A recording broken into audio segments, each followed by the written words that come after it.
இப்போ பிரச்சனையே என்னன்னா தேர்தல் நடத்துறது யாருன்றது பிரச்சனை கிடையாது. அதாவது வாக்காளர் லிஸ்ட் தயார் பண்ணது யாரு, பார்வையிடுறது யாரு, அதற்குள்ள யார் நெளிவு சுழிவோடு நடக்க முடியும் அப்படின்றது தான். தேர்தல் நடத்துறது பாராளுமன்ற தேர்தலும் சட்டமன்ற தேர்தலும் அகில இந்திய தேர்தல் கமிஷன், உள்ளாட்சி தேர்தல் மாநில தேர்தல் ஆணையம் நடத்தும்ன்றது எல்லாருக்கும் தெரிஞ்ச விஷயம். ஆனால் இல்லை அவருக்கு தெரியுது, அதுதான் தெரியல. இல்லை அவர் என்ன பேச விட்டுறாரு.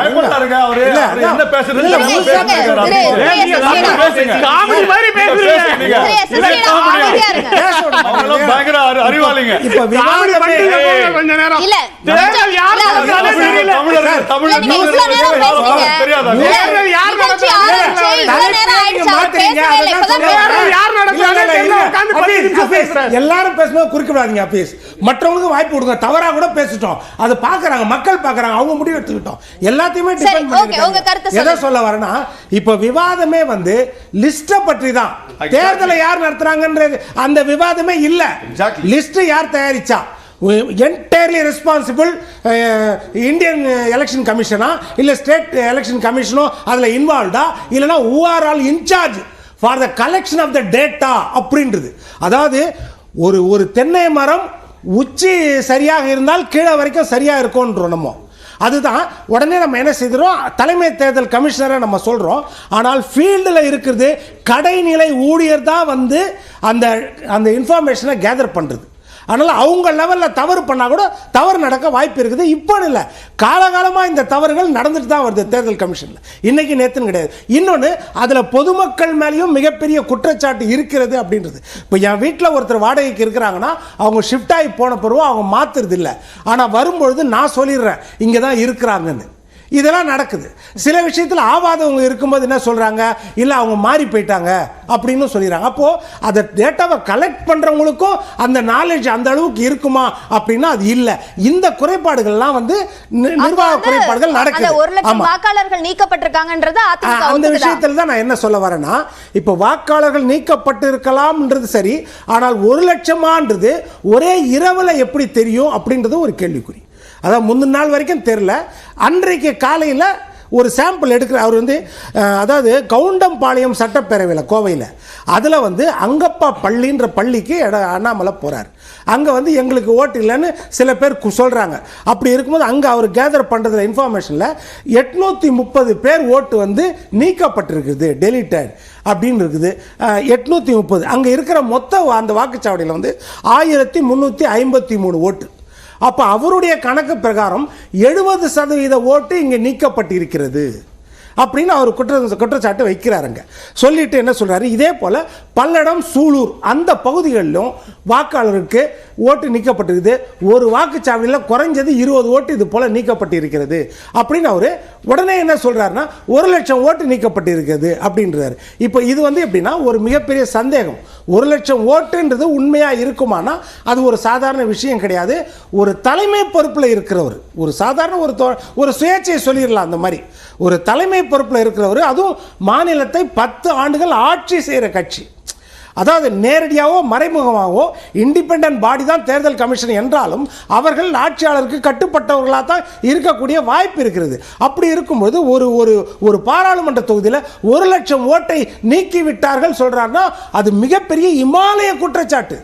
அதற்கு பேசிக் எவிடன்ஸ் சிலது நம்மளுக்கு இருக்கணும். அது ஒரு பக்கம். இன்னொரு பக்கம் என்னன்னா, அந்த 1 லட்சம் பேரும் பிஜேபி காரங்களா அப்படின்றது ஒரு மிகப்பெரிய கேள்விக்குறி. அதையும் யாருமே கண்டு முடியாது. இப்போ நம்ம கம்யூனிஸ்ட் தலைவர் சொன்ன மாதிரி என்னுடைய மனைவி ஓட்டே யாருக்கு இருக்குன்றது எனக்கு தெரியாது. அது வெளியே சொல்றது ஒன்றா இருக்கலாம், போடுறது ஒன்றா இருக்கலாம். அப்படி இருக்கும்போது அந்த மாதிரி ஒரு அவசரப்பட்டு சொல்லிடுறாரோ அது ஒரு பக்கம் இருக்கலாம். இன்னொரு பக்கம் என்ன இருக்கலாம்னா, இப்போ நீங்கள் தோல்வியை குறித்து சொன்னீங்க, ஒருவேளை அந்த எண்ணமும் அவருக்கு இருக்கலாம். நம்ம மத்திய தலைமைக்கு நம்ம பதில் சொல்லணும், நம்ம தான் பொறுப்பு. அப்போ எவ்வளவு நம்ம வாக்கு சதவீதம் பெறுகிறோம், எவ்வளவு வெற்றி பெறுகிறோம், அப்போ அதற்கு ஒரு காரணமும் வேணும். அப்போ இந்த காரணமும் நம்ம சொல்லலாம். இது போல சில இடத்துல நடந்திருக்கு, தர்மபுரியில் நடந்திருக்கு. இதெல்லாம் காரணம் இருக்கலாம் அப்படின்னு சொல்றீங்க. இப்போ அதிமுக இதுல என்ன நிலைப்பாடு எடுக்குது? இல்ல, அதிமுகவை பொறுத்த வரைக்கும் அதுதான்.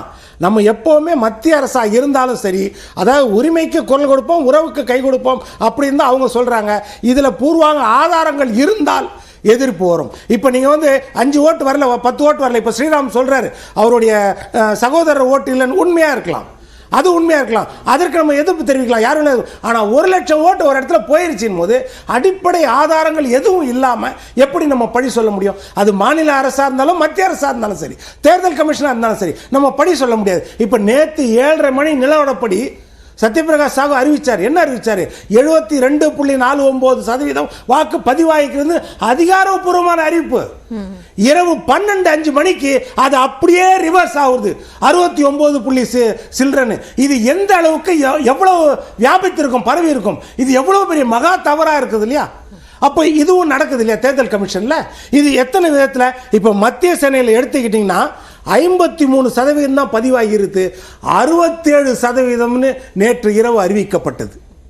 அப்போ 14%, கிட்டத்தட்ட 25% போலிங்களா அது மிகைப்படுத்தி அறிவிக்கப்பட்டது. அது எவ்வளவு பெரிய இமாலய தவறு தேர்தல் கமிஷன். இது மத்திய தேர்தல் கமிஷன் தானே. இப்போ இதற்கு யாரை குற்றச்சாட்டு சொல்ல முடியும்? இப்படி எடுத்துக்கிட்டீங்கன்னா தூத்துக்குடியிலேருந்து, சிவகங்கையிலேருந்து, வடசென்னையிலேருந்து, திருச்சி, தென் சென்னை, மதுரை எல்லா இடத்துலையும் 10லேருந்து 7%, 8%, 9% மாறுபாடு இருக்கிறது. அவங்க சொன்ன அதிகாரப்பூர்வ அறிவிக்கைக்கும் 12:05 இரவு நள்ளிரவு 12:05 கொடுத்த அறிவிக்கைக்கும் மிகப்பெரிய வேறுபாடு இருக்குது. இதையும் அரசியலாக்கலாம், அரசியலாக்க முடியும். ஆனால் இது போல தவறுகள் இருக்குது. ஆனால் நான் வந்து தேர்தல் கமிஷனை சுத்தம் உண்மைன்னு சொல்ல மாட்டேன். நிறைய குளறுபடிகள் தேர்தல் கமிஷன் செய்திருக்கிறது. அதாவது கணவன் ஓட்டு 200வது நம்பர்ல இருக்கும், அதே வீடு சொந்த வீட்டில் இருக்கிற மனைவியின் ஓட்டு 450ல இருக்குது. இது நிறைய வித்தியாசம் இருக்குது. இந்த மாதிரி இன்னொன்னு சாதாரண ஸ்ரீராம் சொன்ன மாதிரி இன்னொன்னு சொல்ல ஒரே ஒரு விஷயம் சொல்லிடுறேன்.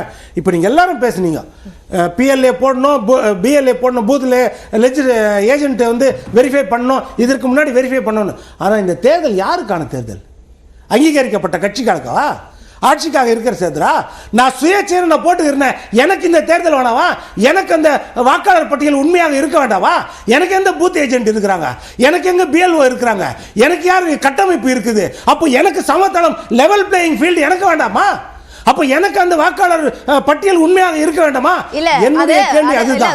குற்றச்சாட்டை யார் முன்வைத்தாங்களோ அவங்க அதை செக் பண்ணிருக்கலாம்ன்றதுனால அந்த பாயிண்ட் சொல்லப்பட்டுச்சு. இல்ல, அதாவது அங்கீகரிக்கப்பட்ட கட்சின்றதுனால தான் அந்த கேள்வி எழுப்பப்பட்டது. அந்த விழிப்புணர்வு சுயேட்சைக்கு இல்லாமல் இருக்கலாம், சுயேட்சை கண்டுபிடிக்க முடியாம இருக்கலாம். ஆனா அவனுக்கும் நம்ம சம லெவல் பிளேயிங் ஃபீல்ட கொடுக்கணுமா இல்லையா? அதுதான் உண்மையான ஜனநாயகம். அந்த விஷயத்துல தேர்தல் கமிஷன் கோட்டை விட்டது. ஓகே, அதை உறுதி செய்திருக்க வேண்டியது அவசியம். திரு கார்த்திகேயன், இப்போ இந்த குளறுபடி அப்படின்ற ஒரு விஷயம், இது வந்து ஒரு மிகப்பெரிய விமர்சனமாக முன்வைக்கப்படுது. இந்த அப்டேட்டட் அப்படின்னு அந்த சதவீதம் சொல்லும்போது கடந்த காலங்கள்ல இருந்ததை விட அதிகமாக தான் ஆயிருக்கு. ஆனா இந்த முறை இந்த அளவுக்கு ஒரு வாஸ்ட் டிஃபரன்ஸ், சில தொகுதிகளில் அவர் திரு பொன் வில்சன் சொன்ன மாதிரி கிட்டத்தட்ட 11% வித்தியாசம் அப்படின்றதெல்லாம் எப்படி சாத்தியம்? என்ன நடந்திருக்கு? இல்லை, நேற்று ஈவினிங் கொடுத்தது 7 மணிக்கு கொடுத்தது வந்து ப்ரொவிஷனல் போல் பர்சன்டேஜ். அது வழக்கமாகவே அப்படி தான் கொடுப்பாங்க. எல்லாம் ஃபைனல் ஃபிகர் வந்ததுக்கப்புறம் இன்றைக்கி வரைக்கும் கொடுக்கல. நம்ம இப்போ கிளம்புற 1 மணி நேரத்துக்கு முன்பு கொடுத்தது கூட எஸ்டிமேட்டட் பர்சன்டேஜ் தான் கொடுத்துட்ருக்கு எலெக்ஷன் கமிஷன். இது வரைக்கும் ஃபைனல் பர்சன்டேஜ் வரல.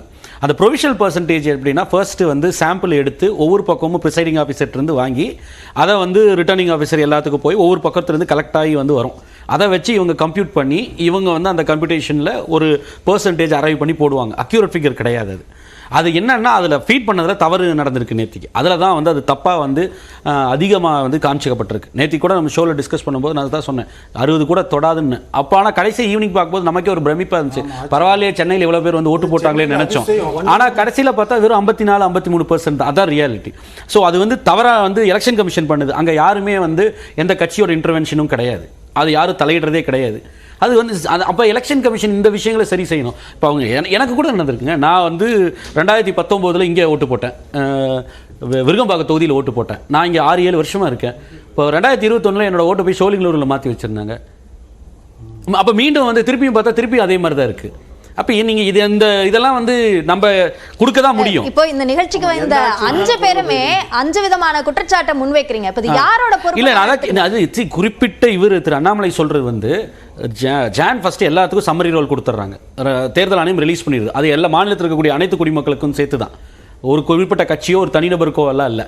அதை ரிலீஸ் பண்ணிட்டு அதிலிருந்து இன்னைக்கு வரைக்கும் மாற்றிட்டாங்கன்னா பண்ணி கொடுத்தாச்சு.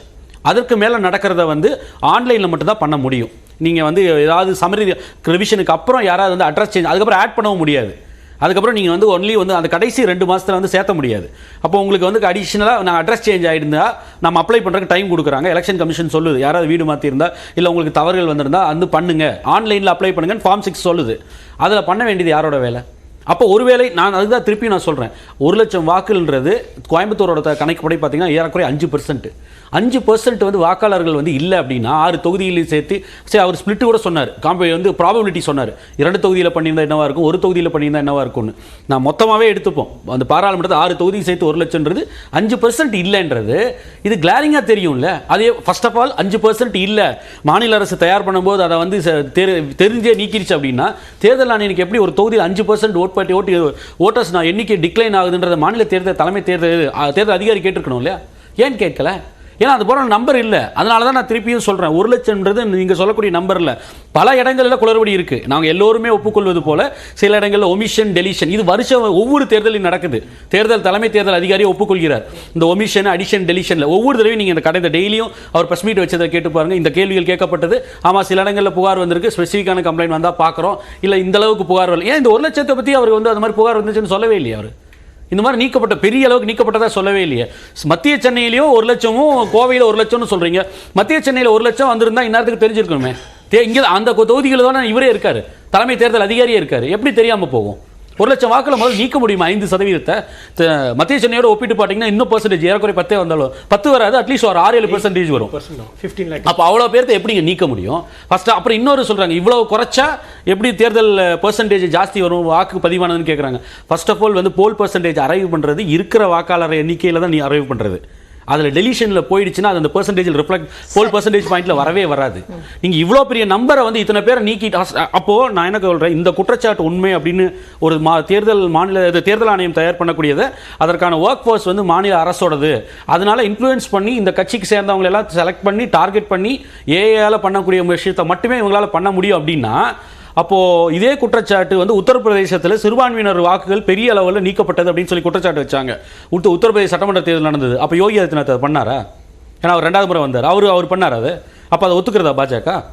இந்த குற்றச்சாட்டுகளை எளிதாக வைக்கலாம், நீக்கப்பட்டிருக்காரு. ஆனால் இவ்வளோ இவங்க சொல்லக்கூடிய நம்பர் இருக்குல்ல, ரொம்ப மிகப்பிடிச்சதாக இருக்கு. நீங்க நிச்சயமா அதில் இவர் ஒரு 1000 ஓட்டு இல்லை 10,000 ஓட்டு அந்த தொகுதியில் நீக்கிருந்தான்னு சொன்னா யாருமே வந்து தவறு சொல்லியிருக்க மாட்டாங்க. ப்ராபபிலிட்டி இருக்கு. 1 லட்சம் ஓட்டு ஆனால் அந்த 1 லட்சம் ஓட்டாளர் வாக்காளர்களும் என்னோட வாக்காளர்னா அப்போ பாஜகவோட 1 லட்சம் வாக்காளர்னு ஏதாவது அடையாளம் இருக்கா? எப்படி சொல்ல முடியும் இந்த சார்ஜ்?